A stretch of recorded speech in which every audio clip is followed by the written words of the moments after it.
कहाँ है, कैसा है, जानने के लिए कृपया अवश्य सुनिए जगत गुरु तत्वदर्शी संत रामपाल जी महाराज के अमृत वचन। लेकिन जो संत नियम बताते हैं वो आपके लिए लक्ष्मण रेखा होनी चाहिए। उसका उल्लंघन करते सीता का कितना विनाश हुआ, बिरान माटी हुई और दुनिया मरवा दी। और उन्होंने कहा था इससे बाहर मत जाना तो सुरक्षित रहेगी। तो उस परमात्मा ने जो नियम हमें बना कर दिए हैं ये लक्ष्मण रेखा समझ लेना। अब जैसे एक विवाह हो रहा था किसी का, सामने डीजे बजावे, नाचे कूदे, बहन भी बेटी भी सारी, उनके फोटो उतार रखे। अगले दिन बारात में जा रहे थे, भाई का विवाह था लड़के का, तो उस शहर से यानी रोहतक से कलानौर के पास एक दुर्घटना होगी। वह दुल्हे वाली कार ही टकराएगी किसी दूसरे से, 5-6 मर गए, उसी दुल्हा भी मर गया और उसी परिवार के रिश्तेदार वो खुद मिलकर 5-6 एट द स्पॉट मृत्यु होगी। अगले दिन पेपर में आ रहा था उनका हाहाकार मचाते, बाढ़ पड़ रही, बहन बेटियां बुरी तरह रो रही हैं, एक दूसरे से लिपट रही हैं। अब बता लो डीजे, कोई बात हुई यहाँ पर।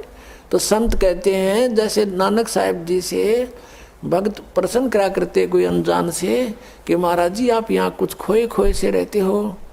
तो उन्होंने कहा था भी ना जाने काल की कर डारे, किसी भी ढल जा पास आवे, और जिनाते सरते मौत खुड़क दी उन्होंने केड़ा हंस आवे। हमें अपनी मौत दिखाई दे ना बेरा के बिजली गिर जाए, यहाँ तक टाइम सा पास करना हमने। फिर पूछा कि हे भगवान क्या आप कभी प्रसन्न नहीं होते? कि प्रसन्न होता हूँ जब मेरे अनुयायी मेरे द्वारा निश्चित किए हुए सत्संग के दिन वापस आ जाते हैं तो उस दिन मुझे खुशी का कोई ठिकाना नहीं रहता। क्यों? क्योंकि मुझे ये खुशी होती है कि इनको कोई काल का दूत नहीं टकराया, इनकी भक्ति का नाश नहीं किया, ये सुरक्षित हैं अभी तक। और जब ये यहाँ से जाते हैं, संसार में सब काल के ही ज्ञान से प्रभावित लोग हैं, ये मुझे चिंता बन जाती है कहीं इनको कोई भ्रमित ना कर दे और इनका जीवन नाश कर दे। क्या कहते हैं कि साध मिले साड़ी शादी होंदी और विछड़ दिया दिलगिरी वे, अखदे नानक सुनो जी हाँ ना मुश्किल हाल फकीरी वे। कि साध मिले ये भक्त साध संगत जब वापस आती है मुझे आत्मा में बड़ी खुशी होती है कि ये सुरक्षित है, इनका कोई दीमक नहीं लगा काल का। और जब ये जाते हैं तब मुझे दिलगिरी होती है, दुख होता है कि मुश्किल हाल फकीरी वे, फकीरी माने साधना भक्ति, ये बड़ी मुश्किल बना दी काल के दूतों ने। जगह जगह एक गांव में मन 10-10 ढूंढे लाए बैठे हैं, कोई वैसे कोई क्रिया करते हैं, कोई झाड़ा लाता है। मिसगाइड करने वालों का कोई अंत नहीं। साध मिले साढ़े शादी होंदी विछड़ जा दिलगिरी वे, अखदे नानक सुनो जी हाँ ना मुश्किल हाल फकीरी वे। तो क्या कहते हैं कि ना जाने काल की कर डारे, किसी भी ढल जा पास आवे, और जिनाते सरते मौत खुड़क दी उन्होंने केड़ा हंस आवे।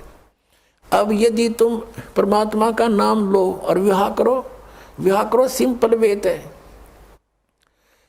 और वैसे नहीं लोग दिखावा नहीं, जैसे हम इस बात से परिचित हों तब हम इससे हट सकते हैं। जैसे गीता जी अध्याय नंबर 7 के श्लोक नंबर 29 में कहा है कि जो तत्ब्रह्म से परिचित हो गया और सारे अध्यात्म ज्ञान से और सभी कर्मों से परिचित हो गया, वो ही उस परमात्मा के पाने का जरा और मरण से छूटने का प्रयत्न करता है, और नहीं कर सकता। वो तो यहाँ बकवाद चाहता है। तो आपको ये ज्ञान होगा कि आपने किसी से दहेज ले लिया, परमात्मा कहते तुमने उस दरगाह का मैल नहीं देखा और धर्मराज के तिल तिल का लेखा। तो आप किसी से पैसे लेते हो रिश्वत से, चोरी से, या वैसे कोई धोखा दे करके लेकर नहीं देते हो, आपने एक एक पाई पाई का हिसाब देना पड़ेगा। तो हम क्यों अपने सिर में दर्द करें? क्या एक दहेज आप लोगे, किसी ने दे दिया आपके 50,000, 1 लाख, 2 लाख गढ़े दे देगा, क्या उससे आपका सारी आयु व्यतीत हो जाएगी? नहीं हो सकती। परमात्मा पर आधारित होजिए और इस मंत्र का जाप कीजिए, जो दास आपको देगा। आपके भाग्य में ना होगा तो भर देगा, आपकी बेटी की किस्मत को भर देगा भगवान, उसको नाम से जोड़ दीजिए।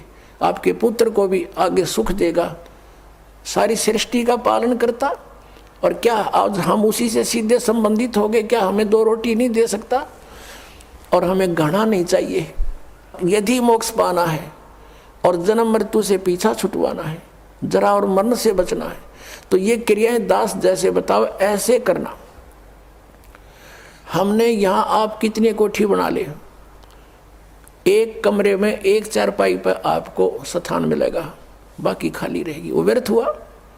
तो व्यर्थ की बकवाद हमारे मन से आप हट जाया करेगी इस ज्ञान के आधार पर।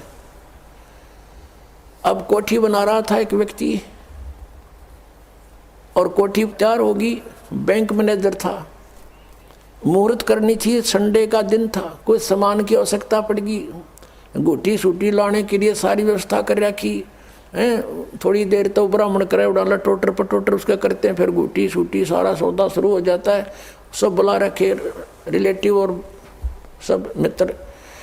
वो खुद कोई सामान लेने के लिए गया था स्कूटर उठा के, यानी टू व्हीलर, और वहाँ एक टू व्हीलर से टू व्हीलर टकरा गई और पड़ गया। पड़ते कनपट्टी लगी फुटपाथ पे, पड़ते वही मर गया। अब चाट ले उसको ठीक है, कई वर्ष की बात है, जब 3.5 लाख रुपए लगाए थे, पेपर में आई थी। अब वो गधा बन के उसके पीछे खड़ा भी ना होने दे कोई उसने। तो हमने ये देखना कि यहाँ जो हम करने जा रहे हैं ये क्या सांग है।